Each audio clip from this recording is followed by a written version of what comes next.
Hey there, guys. Shawn Michael here from WinBeta, and welcome to episode 27 of the WinBeta podcast for the week of August 7th, 2015. With me is co-host Zach. How you doing, Zach? Hello, everyone. And this week we'll be talking about quite a few stories. First of all, before anyone watching a video notices, due to YouTube / XSplit / Skype / Windows 10 related issues, we can't stream a video call while we do a live podcast. And so if you notice a GIF of me looping and a baby photo and other ridiculous things, we try to make the best out of a bad situation. So that's a thing. Sorry if the GIF irritates you. Apparently it can get annoying if it loops many times. But all that's out of the way. I'm audio only. I'm sorry about that. We will figure it out for next week. But that being said... You know what, Shawn? I should tweet the live stream that's live. You know what? Yeah, you should do that. You should kick off with our first story, and I will just tweet it casually. And you could cover that GIF up with the other photos due to resizing. In any event. So this week we got a lot of different stories. There's a lot of Windows 10 related news, download numbers, cumulative updates, Project Astoria, and Islandwood related news. That's for porting Android and iOS apps. DVD players, Windows 10 mobile builds, Lumia 950 prototype images, and a bunch of gaming news from Gamescom. Zach and I are big gaming fans, and there's some pretty big news from Gamescom this week. But first things first, we're going to go off a report about 25 million downloads of Windows 10. This is reportedly, as you may be aware, some of these reports can be inflated, deflated. We're not sure until like Microsoft officially releases a number. It's not definitely set in stone. So, I don't know. The latest report via, I believe, NeoWin, I want to say that. Yeah, via NeoWin is 25 million. We've also heard it could be up towards as high as 27 million, which, while a respectable number, some people are a little disappointed on. On one hand, it was 14 million last week. And so going to 25/27 million isn't a giant jump. I mean, it is. It's almost double. But it's not as big as people wanted. It was like, only one day was like 14 million, and then a whole week not keeping the same pace. So I don't know. Zach, if you're back yet. Yes, I'm here. Hi. What do you think about the download rate? It's now people reporting 25 to 27 million range. Do you think that's a good thing, or do you think that because the rate's slowing down, it's not enough? Well, I mean, it was always going to be a big initial number because, for one, that number includes insiders, I believe. So that's already 5 million. So if you take the 5 million away, it was only 9 million new consumers on day one, which is it's still a great number. 10 million in one day is not too bad, and I should probably mute my phone. And then over the weekend, we reported on Monday that, what was it, 18 million it had reached, which is obviously only 4 million more over the weekend, but considering it was a weekend, and Microsoft I don't think Microsoft were adding any more devices to the waves of releases over the weekend, so that was kind of a thing. Then on Monday, obviously this week they started, pushing the update out to more devices again. So it started to pick up again from 18 to, what is it, between 25 and 27 million now, which is fantastic. And it's only gonna keep growing. It's not gonna shrink at any point. Well, hopefully. I sure hope not. Yeah, and I'm keeping an eye on the install numbers. Once they reach a significant number, I'll do another post. But 25 to 27, I guess we'll come back. I'll come back to it if Microsoft don't make an announcement in a month. I'll come back to it.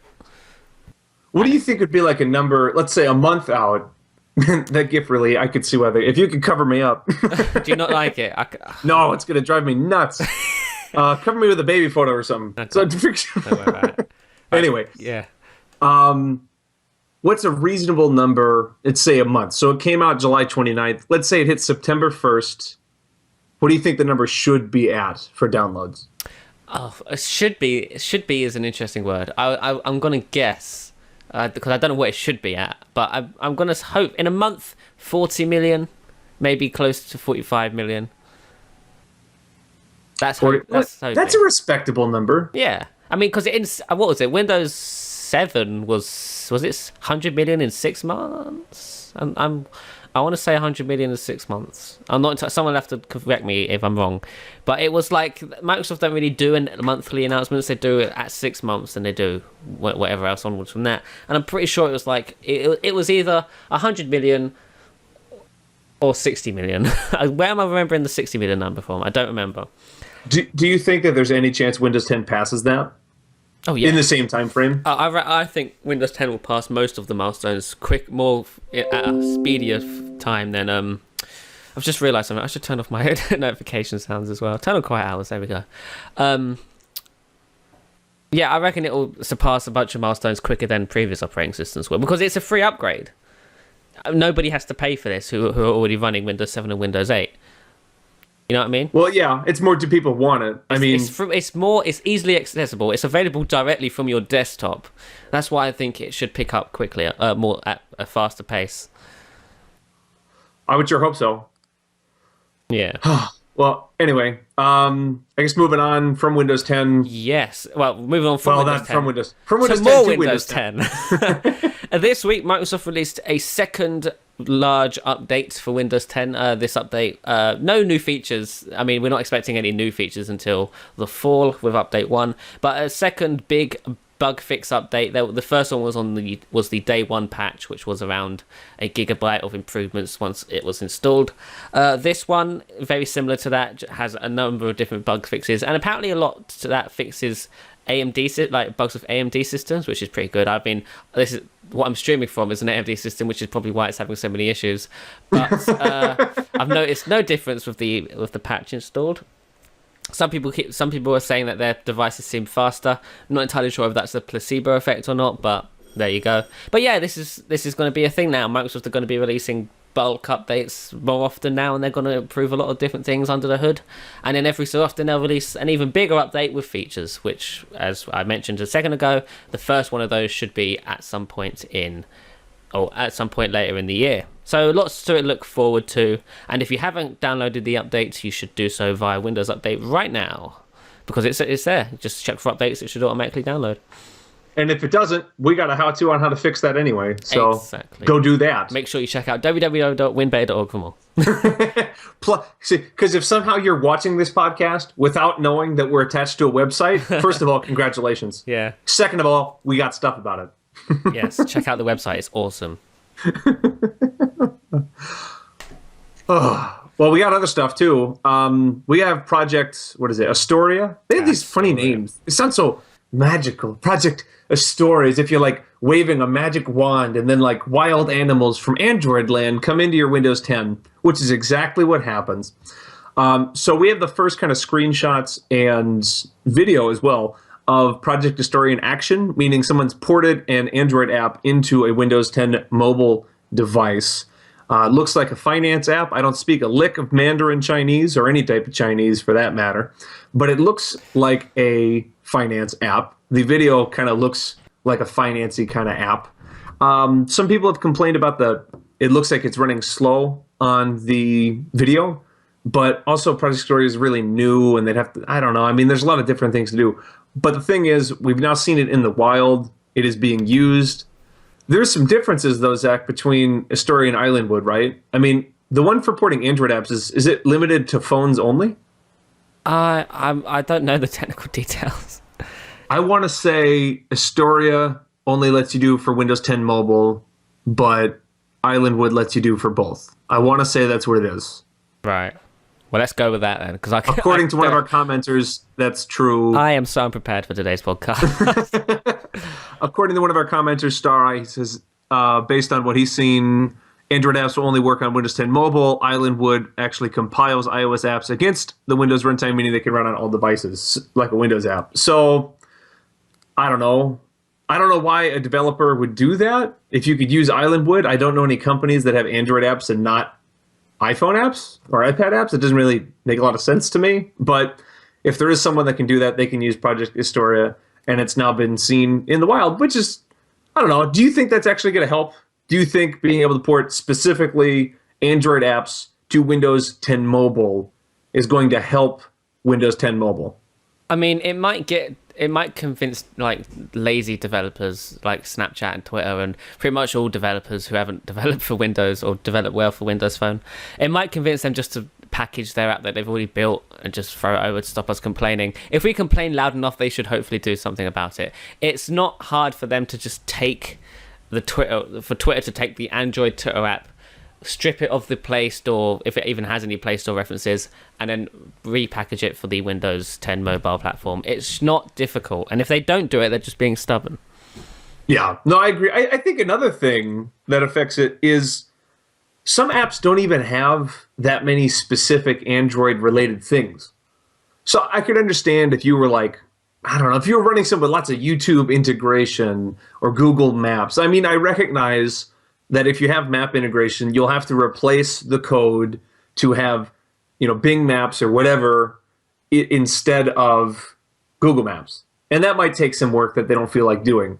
But for like Bank of America, how does this hurt? I guess maybe the locate ATM near you location finder thing. But I mean, this can't be that hard.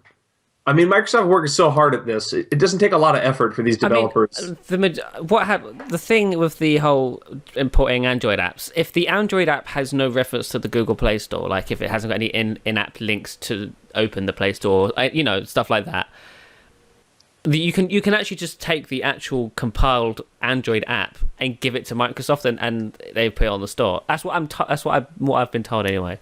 So if your Android app is a basic app, which is its own self, it doesn't link to the Play Store. So like if in-app purchases, for example, if it doesn't have any of them, you should just be able to take the APK, give it to the Microsoft store, whoever you submit your apps to.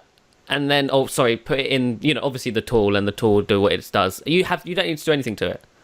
Yeah. I mean, I'm not saying it's easy. I mean, developing's super complicated. I'm not saying developing apps is easy. I'm saying Microsoft has made porting an app significantly easier than it would have been to make your own. Yeah, I mean, you practically have to do... All you have to do is you take your mouse, you drag the APK, you put it in the tool, you press OK, and then it compiles it. Then you upload that via your browser to the Windows App Store thing, and then your app's on the Windows forever.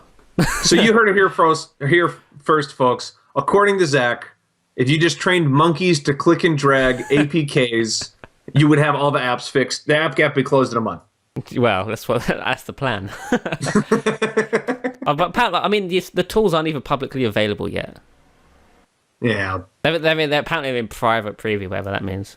I honestly still believe that there are companies that if you could literally, and they've probably gotten as close to this as physically possible, where you could literally Control A, Control C, Control V, and then hit submit, and they still wouldn't do it. I honestly believe there are companies that wouldn't do that.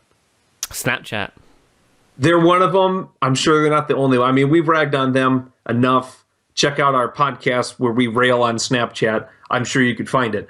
But there are other companies too. I don't know if it's laziness. I don't know if it's being unaware. I mean, maybe some people, they don't know about this. Maybe they don't know that they can use this project, and Microsoft needs to do a good job advertising it. I don't know. But, anyway. So that's the story of news. We also have some Islandwood news. It's a little bit different, Zach, because it's open source. Yeah, they announced that they're open sourcing the tools to support iOS apps to Windows 10. So what they've said, the Windows Bridge for iOS is now being released as an open source project under the MIT license. Microsoft has planned for a full release this year of the fully developed bridge, but has chosen to open source it today to give developers an early look at what the company is building. They said in their statement, regardless, we'd love for you for the interest and curious to look at the bridge and compare what we're building with your app's requirements. And for the really ambitious, we invite you to help us by contributing to the project as community contributors with source code, tests, bug reports, or comments. We welcome any and all participation in building this bridge. So if you're a developer out there who's very interested in how this bridge works, you can now I think you can now do it. You can get the source code, take a good look at it, and see what it's doing and how you can help maintain your app for the bridge and the conversion. Maintain is the wrong word. What word was I looking for? Prepare, I guess. Prepare your app for the for the conversion. So that's all pretty good. Yeah, I think that Microsoft is, I mean, I honestly believe this. It's amazing how cross-platform they are in both directions. You know, it would look really selfish if Microsoft was like, we really want all of your stuff over here, but we don't give you anything. But Microsoft's like, look, all our apps are going to work cross-platform. Some of our apps are even better on other platforms than our own. You know, we're going to give you Office. We're going to give you music. We're going to give you videos, TV channels. We'll give you whatever you want. I mean, I wouldn't be surprised if at some point Microsoft said, look, now you can port Windows apps into other operating systems. Who knows? Maybe they'll do that someday.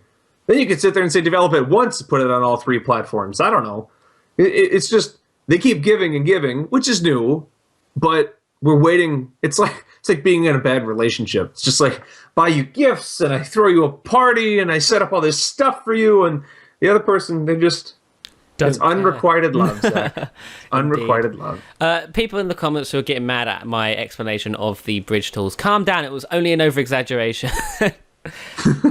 It's not lit. I mean, you drag in and click. Calm down, guys. Okay, developers know what they have to do to get it over. It's not a lot of work. Let's move on. What we're saying is that it's much less work. Yes, exactly. It's less work. You don't have to code an app from the ground up again. Developers, if they're not doing it, they're just lazy. Let's move on. Fine. Enough projects for the week. Yes. We got some we can all be angry about. So, Zach, do you ever use DVDs anymore? No. Nah, me either. So it doesn't affect either of us. But did you know that for the low, low price of $15, you can buy something that you used to have a week ago? $15.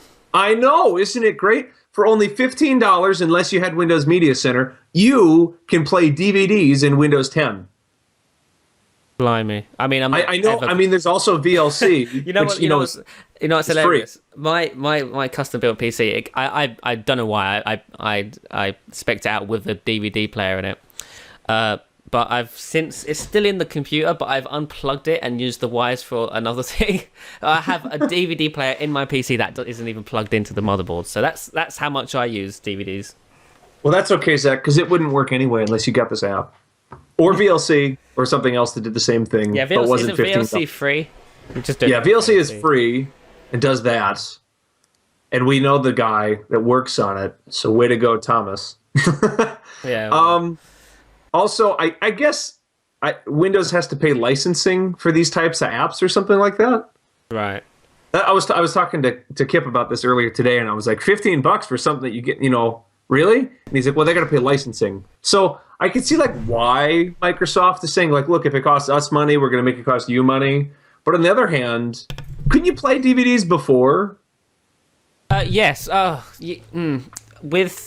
always had issues with playing DVDs because with Windows 8 years ago, I tried to play DVD on it and it didn't work, but another DVD did. So I guess it depends. I don't know. Codec, I mean, yes, it's codec licensing. It's all to do... The reason the $15 app is $15 is because it includes codecs, which Microsoft have to pay for, and that's kind of pretty much the only reason. They're not doing it for... I guess they are doing it for a little bit of profit, but... I mean, the reason why it's paid in the first place is because the app has codecs that are trademarked and copyrighted and so on and so forth. Well, that makes sense. But, like, I mean, I understand, like I said, I get that it costs them money. But I think it just looks really bad. It's they got to do it though.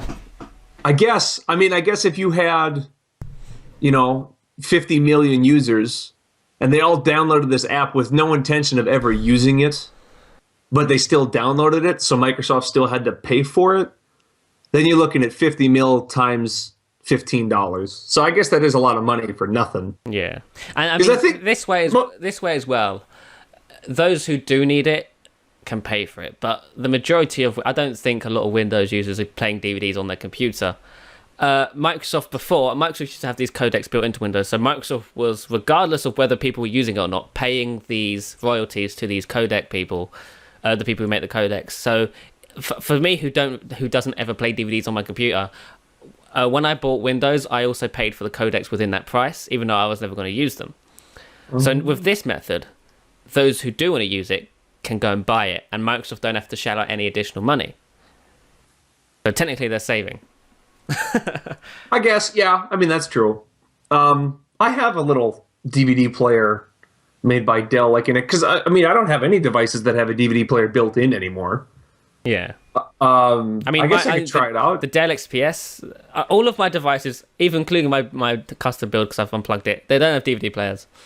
So, I mean, I think we're at a point now in which everything's digital. The only things, I mean, they're even games on discs are slowly dying out. Steam on the PC, you don't buy a disc from Steam, you just download the game. On the Xbox One, I mean, you can buy a disc for the Xbox One, but you can also just get the game straight from the Xbox Marketplace, and they just download straight to your console, which is how I do it now with everything. Everything's gone digital. You don't buy music on a CD no more, do you? You buy it via iTunes or Groove Music or Groove Music. Who buys from Groove Music?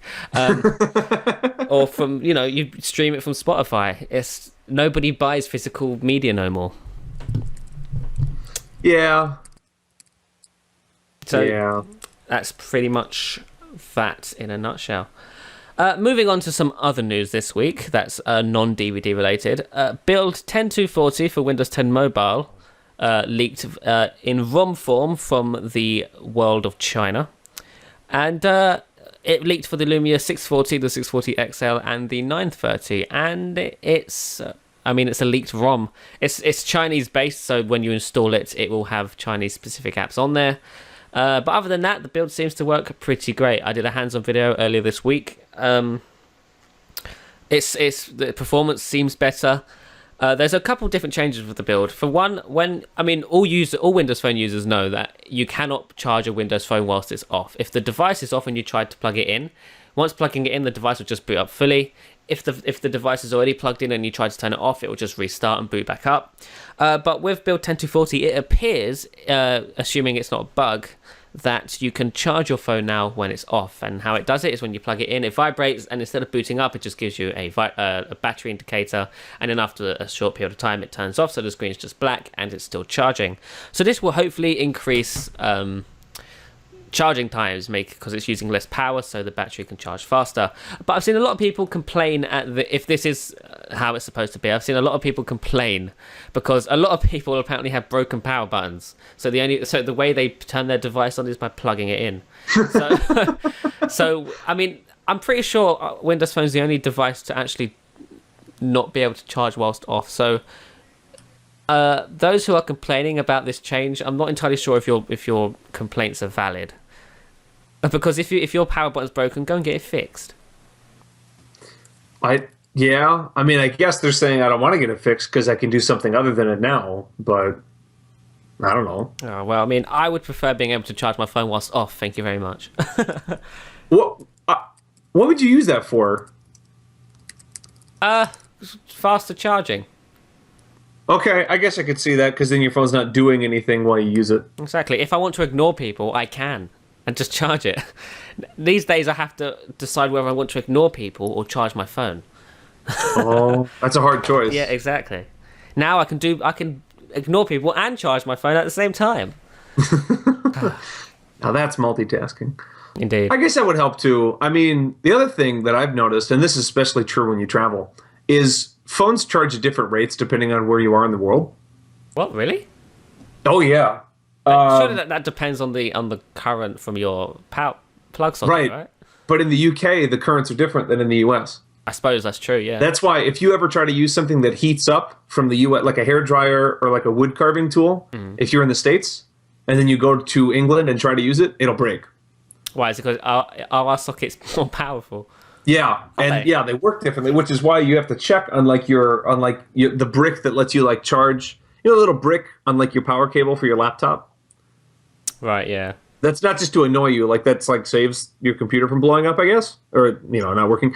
And it says right on there how many volts it can handle and what currents it can handle, that sort of thing. So when I got back to the States and charged my phone, I was like, man, this takes forever. I would charge my phone, and it's honestly, I think it seems like twice as long. Right. Wow. That's pretty impressive. That's definitely different. So anything that helps charge your phone faster will be welcomed. But you've heard it here first, guys. If you want your phone to charge faster, come to the UK. Yeah, exactly. Well, also, what about with QI charging? Or is it Qi? I don't know what it is. Qi, I think it is. Qi whatever charging. It is. Wireless charging? Yeah. That doesn't work as fast as plug-in charging either. Oh, yeah. No, I mean, right. So anything that speeds up that process as well, that'd be great. Yeah. But yeah, no, that's that in a nutshell. So that's one of the biggest changes the only real change I noticed in that build. So there you have it. Hopefully, Microsoft continues to say that they will have a new Windows 10 mobile build very soon. I'm pretty sure it'll be next week now. So I mean, it's Friday and they haven't said anything yet. So I'm going to assume we will have a new Windows 10 mobile build next week. It'll be higher than build 10.240, which is always a plus. So yeah, Sean, your story's next. This is the most clunkiest podcast we've had in a while, I think. My podcasting skills are fine. It's YouTube that doesn't let us stream right when we are on Skype. You know what? I've actually blocked 2 users on the chat today. I blocked one that was pretending to be us under the WinBeta name, and I've also blocked another one who is being quite rude to our ability to podcast. Yeah, well, it's not my fault. And you get to see me rafting and as a baby, which I was adorable. Exactly. Still am, by the way. You get to see Sean in multiple instances today. I know. Instead of 1, you get 3. This podcast is technically the best podcast we've ever done because of that. Certainly the Shauniest podcast that we've had. And look, we've got Sean in a river. We've got Sean as a child, and we've got Sean wearing a bear hat. We are in multiple instances of Sean's life today.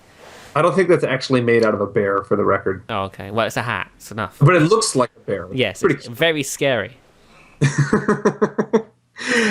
In any event, yeah, we have some leaked images, which, by the way, if you'd like to keep your job, I'd recommend against doing this. We shouldn't laugh, actually. I'm going to not laugh. Well, they chose to do it. It wasn't... I mean, I assume... If we get a news story later about some horrible hostage situation of like a Windows Mobile fan, like obviously this joke is invalid, no longer laugh at it. But otherwise, if you want to keep your job, don't leak images. So there are leaked images now of the Lumia 950. I don't know if that name's official yet, but we're going to roll with it. So as most of us know, sort of the 930 and 1520, Cityman Talkman, we've gone through the specs a bunch of times. We actually knew what it was going to look like anyway based on descriptions, but this is the first time we got to see some photos of it. So I've learned a little bit this week. I think it was, I want to say it was Dan from Windows Central was talking about like all these crazy rules they have to make sure that leakers don't leak. Like the case is built a specific way so they know which one. The documentation. Is that true? Yeah, that was me. I've tweeted that. Was it? Oh, I'm sorry. I tweeted the documentation. They've got to follow a very specific set of rules, which isn't really surprising, and it's also not as strict as what Apple does. If you've read up about what Apple does with all their testing facilities, it is crazy what they I mean, they have to wear like cloaks and all sorts and cloaks. What is this? And they have to have like a red light on and all these weird, strange things. You have to drink Kool-Aid too. But with the Microsoft ones, some of the devices have to have like specific cases on them, cases in which this Dan from Windows Central did mention this. He said the cases need to be they kind of need to be horrible to hold, so you don't want to hold it. You're not allowed to show it off in public, and if you have to take a picture of it to take back to your manager for like improvements or something, you have to take a picture of that specific part. You cannot take a picture of the entire device. And the case that is put on these devices has like numbers and whatever else, and very specific elements which can be traced back to whoever's currently using the device. So with this week's leaked pictures of the device, the guy, I don't know what the guy was trying to do. It looks like he tried to cover up the bits that he needed to cover up, but he didn't use a box. He used a square, but the square was see-through, so you can actually still see what's going on behind the square. I'm not entirely sure if this was deliberate or not, but regardless, somebody, I can't remember who said on Twitter this week, everyone was saying that the guy will likely be fired. And well, that's what I say. If you want to keep your job, don't do this. Yeah, because I mean, you could trace that image back very easily. Well, and how many people even have this? I mean, there can't be a long list of these testers anyway. So even if you covered up some, I'm sure they could find you. I'm sure. It's a group of people. You're all being told off. It'd be like in school. It's like, all right, I'm gonna turn around. I'm going to turn back. Whoever did it steps forward. If no one steps forward, you're all in trouble. Right. I mean... In any event, I don't think these photos really tell us that much about the device. No, they don't. I mean, we knew what it was going to look like. And with the special protective case on, we can't really see what's going on. So, The only thing that I guess is a question for me, specifically based off of these photos, is the back of the phone has this case, which, as Zach pointed out, is intentionally made ugly. But as part of that ugly case, the little circle around the camera is actually elevated. It's like a bulge. And so the Lumia 830's camera and most cameras these days are flush against the back of the phone, right? Right. So what I kind of thought this was going to be was like the Lumia 930 camera is high quality, but very tiny. The Lumia 830 camera is lower quality, but the circle's much bigger. I thought they would just have the bigger circle of the 830 with the high quality camera of the 930, and we still might. But my question is, why did they make that part of the case look different? Right. Because they could have just made it smooth, but they didn't. They made it elevated, which tells me that it might have to be elevated. Indeed, yeah. Well, it's thinner than the 930, and it's using an improved sensor. I mean, the iPhone 6 has that protruding camera ring on it. So maybe that's a thing now. Yeah, I think it might protrude a tiny bit. Maybe there's like a point. Like I said, like people want thinner and thinner stuff. But the bottom line is, if you want to have a USB like port on your laptop, it can't be thinner than a certain thing. It can't be thinner than a USB cable. Yeah, so we are now limited to external ports for the thinness of devices, and which is why we've got like USB-C now and all this other good stuff. That's why Apple changed their 30-pin connector to their new Lightning cable, and I believe they might change it again soon. So actually, I don't know. Yeah. I'm just guessing on that one, but Yeah, so I think we might actually get to a point where, like you said, the external ports are a certain size, but then they make the rest of the phone thinner. yeah. So you might, I don't know, you might start seeing that with USB ports. Maybe just around the USB port. I mean, some OEMs are doing some very creative things with the ports, like with the Lenovo Mix 3 over there. The keyboard's so thin, but it's got USB ports on it, but the USB ports is kind of hidden, so they're like under a lip, and you have to open the lip up.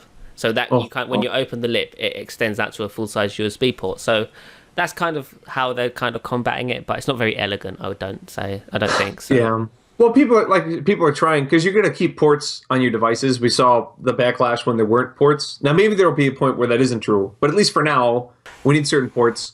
Cameras might have a minimum thinness.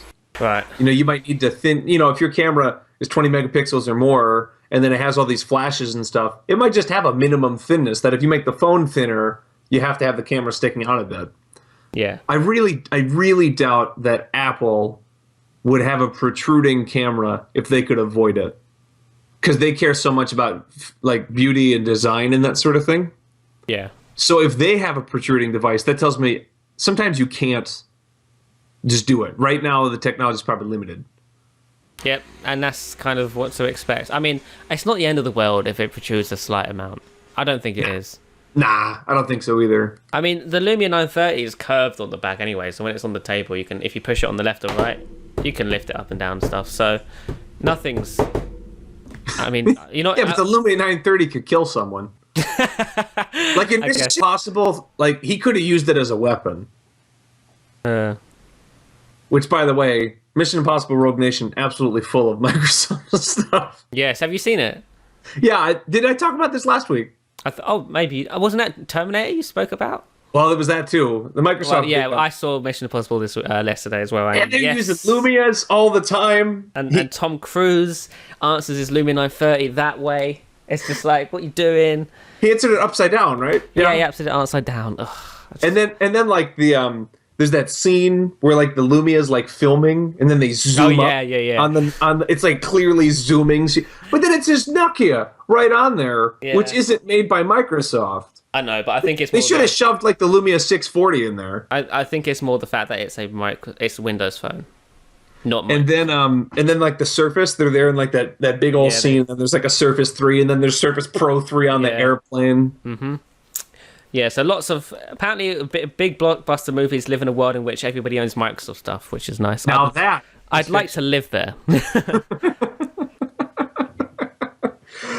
Oh yeah, well not only that, I mean, in Simon Pegg's scene in the movie playing Halo 5 Guardians, months Is it before it's actually out. Halo 5 Guardians? Yes, he's playing it, and then someone walks by him, and he throws the controller in his jaw and shuts it. But you can just see as he throws the controller, he's got the Halo 5 Guardians case in there, game case, and it just shuts. And it's like, Simon. Now, my Pegg's question so for you, Zach, do you think Simon Pegg actually has a copy of Halo 5 Guardians?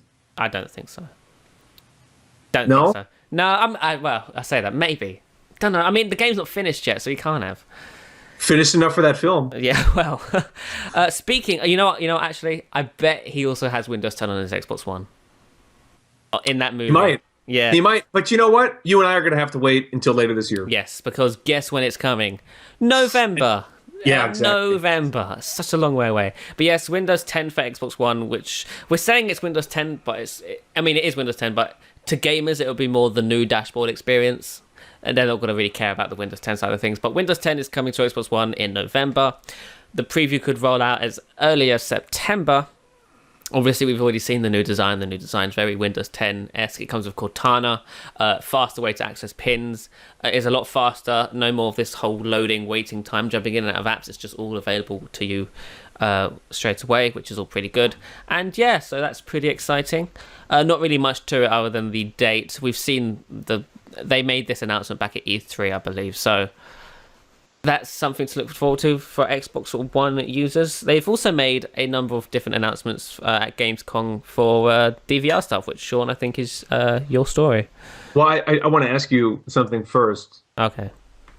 Well, no, never mind. I'll get back to that later. I'll get into the DVR stuff now. So the Xbox One is going to be usable as a DVR, but at the moment, only for over-the-air television. And the reason that is, from what I understand, is because it would involve a bunch of licensing deals with cable companies to make it work as a DVR for cable boxes, right? Yeah, I mean, because you're technically just recording, and then you can have that forever. So you would have to have Microsoft call up Sky and say, hey, Sky, we know you hate us, so much so that you're trying to make us change the name of Skype because it's too much like Sky. But mind you, that in America, there are companies called Sling and Sling Box, both of which are reviewing television through the internet. Right. And they can coexist. They aren't owned by the same people as far as I know. They're different services. You got Sling and Sling Box for watching shows you usually see on cable over the internet. And they're fine with copyright stuff. But Sky, not okay with Skype.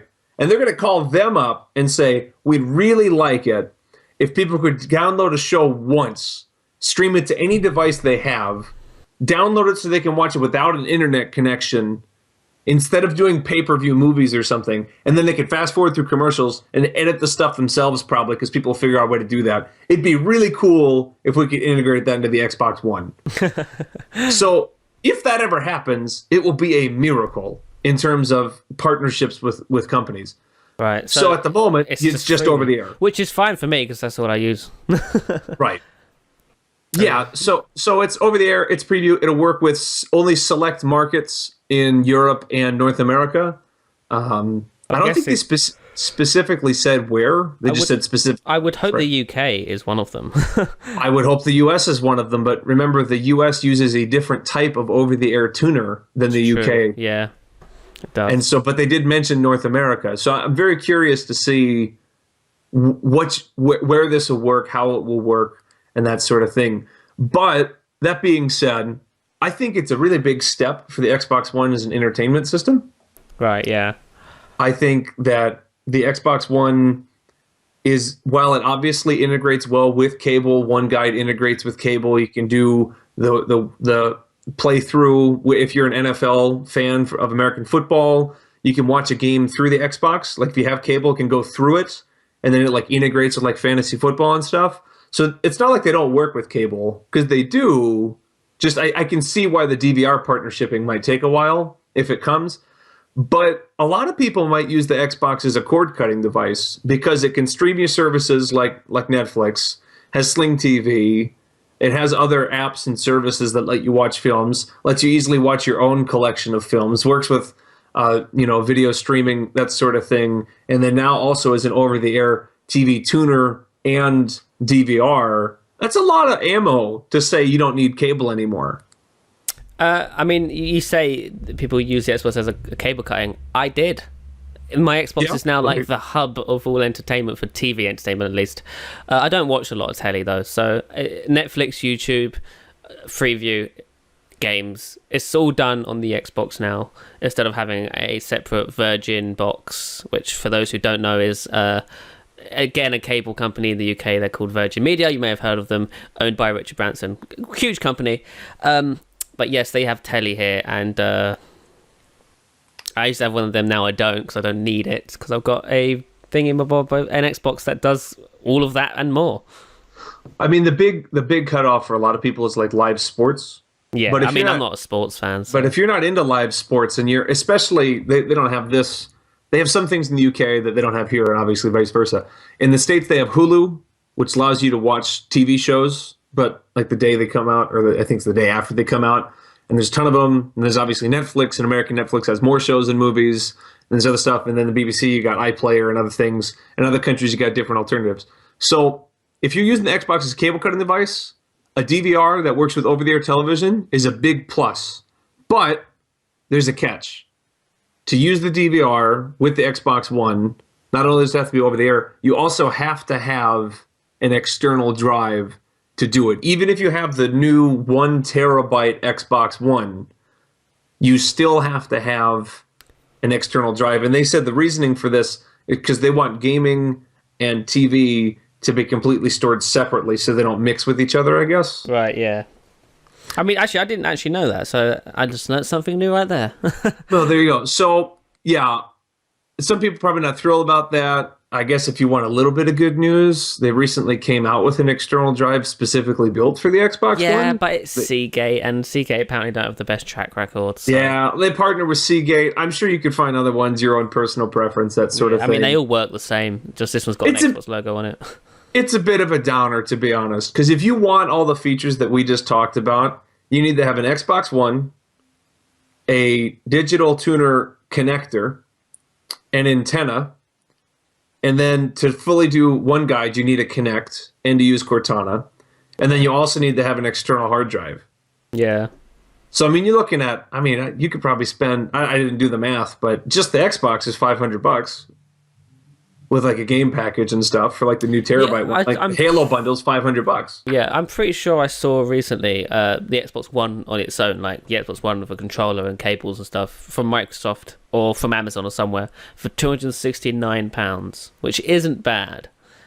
But like you said, if you want to have all the extra benefits of DVR functionality, voice commands, all that good stuff, you need to buy the additional Kinect, you need to buy external hard drives, you need to buy the TV adapter, which, by the way, I couldn't find anywhere for ages. I'm not entirely sure if it's back in stock now, but it was not in stock. I could get one. I'll bring it to you. I've already got one now, but... Oh, man.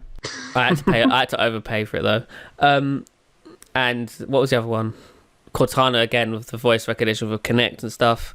So, yeah, you've got to have a bunch of different extra stuff. Oh, man, if you really want to cycle through those channels, too, you'll get an Xbox Elite controller. Yeah. That'll let you know. Oh, man, I can't wait for one of them. I am looking forward to it. And there's a chat pad now, too. Maybe you can type. Chat pad. Yeah. There's all sorts of stuff. Now you can message people really fast. Yeah. But like I said, if you want everything for the Xbox, it's like, look, $500, $600, $700, $800, depending on how much you want. Yeah, but you get them over time. I mean, I paid, what is it? Was it £300 for the Xbox? I can't remember. I got it with Halo Master Chief Collection for free and another game. I can't remember what the other game was. I think it might have been Call of Duty or something. I got it it was a bundle from the game retailer. But over time, I've added controllers, I added that TV adapter, bought a cheap little satellite for it so it works. So yeah, I mean, it does rack up to a hefty price eventually. But if you're a gamer who just wants to game on the Xbox One, you can get one for pretty cheap. Yeah, I mean, yeah, like you said, it's an investment. The only thing is that it's hard to justify some of that investment if you just, like for me, I want an Xbox One. I'd love to do a gaming podcast with you, not because I know about gaming, because people seem to like watching people play games. Yeah. And they could watch you slaughter me mercilessly in Halo 5. But for me, it's a big jump because you got to get everything. Because I would want the TV features and that sort of. So it is a large investment. But if you have done it over the last, couple years, I could see that. I guess Xbox One's been out 20 months now, so I could see that. Yeah. Anyway. Also, they announced a lot at Gamescom, actually. They announced that the Xbox One to Xbox 360 backwards the Xbox 360 to Xbox One backwards compatibility feature is coming in November, along with the Windows 10 update, which is pretty great. It should have over 100 Xbox 360 titles on the launch day. Preview users will know that they can actually access this functionality today. And it has a few games on there, not a lot, and not many of them are like AAA titles, but Microsoft does say that they're in talks with all major game developers and all the talks are positive. So hopefully by the time it rolls around in November, we should have a number of AAA Xbox 360 titles available on Xbox One, which is very exciting. And if you're a Halo fan, good news. They have also announced a limited edition Halo 5 Guardians bundle, and if I'm correct in thinking, how much is this bundle? Oh no, this isn't the most expensive one. So this bundle includes a custom 1TB Xbox 360 console, a custom Xbox One wireless controller with a 3.5mm headphone jack, headset jack, Spartan themed steelbook case with Halo 5 Guardians limited edition, Guardian model by Metal Earth, and exclusive DLC content, Warzone Rec bundle, and more. That can be yours for the low price of $89.99. What else is there? I'm pretty sure I read somewhere this week that there is a very even more limited edition one, which has like a life-size needler and some other stuff for, what was it, $700? Yeah. Can I get a real needler for $700? I mean, I'm in the States now. It's pretty easy to get things like that, right? I think I can get one through Walmart. Gun jokes. But no, yeah, this $700 for that thing, which is a hefty price, and one even a dedicated Halo fan like me is not going to pay. I mean, I'm not that dedicated no more. I used to love Halo. I used to play. I mean, Halo 3, I sunk many hours into Halo 3. But, I mean, I don't have the time no more, guys, so... Don't lie to yourself, Zach. No, on I mean, October 27th... Every Halo game, I play this campaign. On October 27th, we won't find you for like 3 or 4 days, and you'll come out and you'll make a joke, and you'll be like, today was legend, wait for it, dairy. And they'll be like, oh, look, he watched How I Met Your Mother. He's like, yeah, but before Halo 5. Yeah. Because last week was only Halo 5. And also, Zach. Yes. How can you run through all those specs and not talk about how good this custom Xbox looks? Does it look good? I haven't actually seen it. Have you not seen it? Are you kidding me? It doesn't look that great. Oh, come on. I might get one because I'll be getting an Xbox, hopefully. It'll be when I get an Xbox, it will be after this, I think. Oh, I just realised I must have mentioned the wrong price. You cannot get all that for $89.99. No. You get the game Yes. for $89.99 for the Digital Plus version. Yes, that's correct. But with the actual console, I'm going to guess... Oh, yes, $500. So it is $500, as I said. Have you not seen... Yeah. I'm glad I corrected myself. They're knocking on Microsoft Store. We heard them! Oh, that would have been awkward. Wait, have you not seen the custom Xbox yet? I've looked at it now. I'm not a big... I prefer the basic black. Oh, actually, the white one is lovely. All right. Are you telling me I'm going to get this one and you're not going to be jealous? I might be a little jealous. I mean, I'll be more jealous that it has a 1TB hard drive compared to my 500GB, but I'll be a little bit jealous. Yeah. I don't even know if I need the 1TB. It's just going to be the standard moving forward. It's good to have 1TB. Apparently, games can be like up to 50 gigs. Right? Yeah, I didn't think I'd need 500. I didn't think 1TB would be like. I didn't think I'd need it. Do need it. I'm at max capacity on my Xbox One. I had to delete a few games I actually play just so I could pre-order Halo 5. And the price jump isn't huge. Like, you can still buy a 500 one, but the price jump's not massive. Yeah. And coming from someone that has a Surface Pro 2 with 64 gigabytes of memory, it's always nice to have. That must be tough, man. Well, you know what it is? It basically becomes like it has all the programs on it, but all the big files are stored elsewhere. Right. Like when I run like Premiere Pro and stuff, I run everything's through an external hard drive.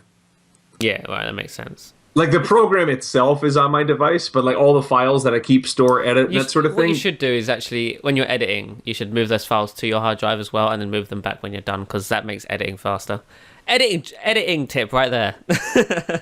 Yeah. Well, yeah, that's true. You should never edit from an external hard drive. What I was taught in editing school. Well, no. I mean, honestly, Zach, it was so bad. At one point, I had less than 5 gigs left. Wow. So some video editing might actually fill my entire computer. So like there wouldn't even be an option to like bring it in, edit, and then send it back. How much space do you have on your Surface Pro 2 now?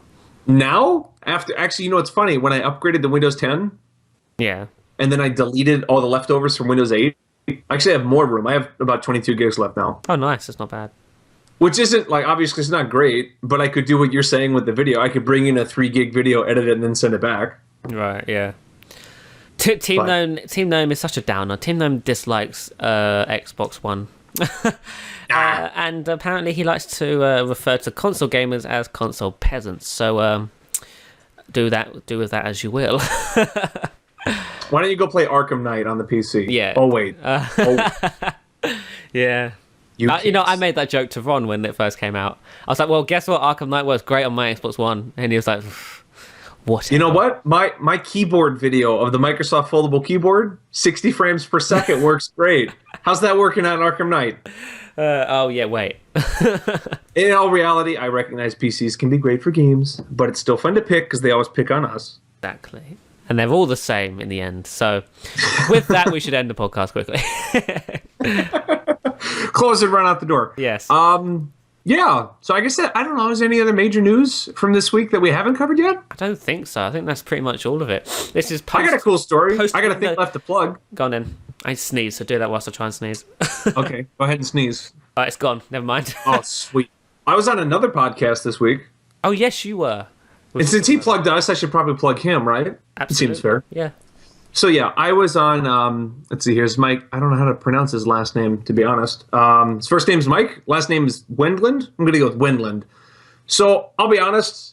It was a pretty surreal moment for me to be interviewed by someone who's been in the industry as long as him. I mean, he's been doing things like this since '94, and according to his About page, he's got 20 Emmys. So it's pretty cool to be interviewed. I got to go on his podcast, which is not. It's not a very fancy name. Let me make sure I get it technically right. It's the PC Mike's podcast. I think that's the official name. Just says PCM and then the number. We did one on 5 things to know about Windows 10 right now.